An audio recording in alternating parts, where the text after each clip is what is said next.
بسم اللہ الرحمن الرحیم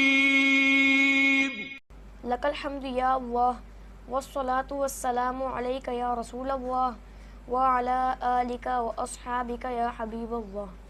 السلام علیکم ناظرین، فہم دین کی 36ویں قسط کے ساتھ آپ کا میزبان محمد علی رضوی حاضر ہے۔ 9 ذوالحجہ کی فجر سے لے کر 13 ذوالحجہ کی عصر تک ہر فرض نماز کے بعد جو جماعت کے ساتھ ادا کی گئی ایک بار بآواز بلند تکبیر پڑھنا واجب ہے اور 3 بار پڑھنا افضل ہے۔ ان تکبیرات کو تکبیرات تشریق کہتے ہیں۔ تکبیر کے الفاظ یہ ہیں: اللہ اکبر لا الہ الا اللہ واللہ اکبر وللہ الحمد۔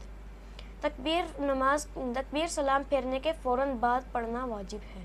ناظرین کرام، ہمارے معاشرے میں ایک ایسا طبقہ بھی موجود ہے جو نماز کے بعد بلند آواز سے کلمہ پڑھنے پر ہم سے ناراض رہتا ہے اور یہ کہتا ہے کہ نماز کے بعد بلند آواز سے کلمہ پڑھنے سے ان لوگوں کی نماز میں خلل آتا ہے جو دیر سے جماعت میں شامل ہوتے ہیں، اور اس لیے اس طرح نماز کے بعد کلمہ پڑھنا ناجائز ہے۔ اس طبقے کی حالت تو دیکھیں کہ جو لوگ اپنی سستی کی وجہ سے جماعت میں دیر سے شامل ہوتے ہیں، بجائے ان کی اصلاح کے اللہ کا ذکر بند کرنے پر تلا ہوا ہے۔ ارشاد ربانی ہے: وَمَنْ أَظْلَمُ مِمَّنْ مَنَعَ مَسَاجِدَ اللَّهِ أَنْ يُذْكَرَ فِيهَا اسْمُهُ وَسَعَى فِي خَرَابِهَا۔ اور اس سے بڑھ کر ظالم کون جو اللہ کی مسجدوں کو روکے ان میں نام خدا لیے جانے سے اور ان کی ویرانی کی کوشش کرے۔ ناظرین، مزے کی بات یہ ہے کہ یہ طبقہ سارا سال اہل اسلام پہ بلند آواز سے ذکر کی وجہ سے فتویٰ بازی کرتا ہے، مگر اس نے آج تک ایام تشریق میں بلند آواز سے تکبیر تشریق پڑھنے پر فتویٰ نہیں لگایا۔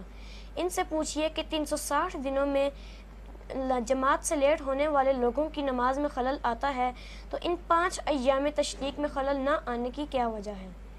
اگر ان 5 ایام میں خلل نہیں آتا اور یہ فتویٰ باز لوگ خود بھی بآواز بلند تکبیرات تشریق پڑھتے ہیں تو ان باقی 360 دنوں میں خلل آنے کی کیا وجہ ہے؟ ناظرین، جہاں بھی اس طبقے سے واسطہ پڑے یہ سوال کرنا مت بھولیے گا۔ سوال کیجئے اور جاء الحق وزهق الباطل کا نظارہ کیجئے، لیکن اس نظارے میں اتنا بھی نہ کھو جائیے گا کہ آپ MATV چینل کو سبسکرائب کرنا ہی بھول جائیں۔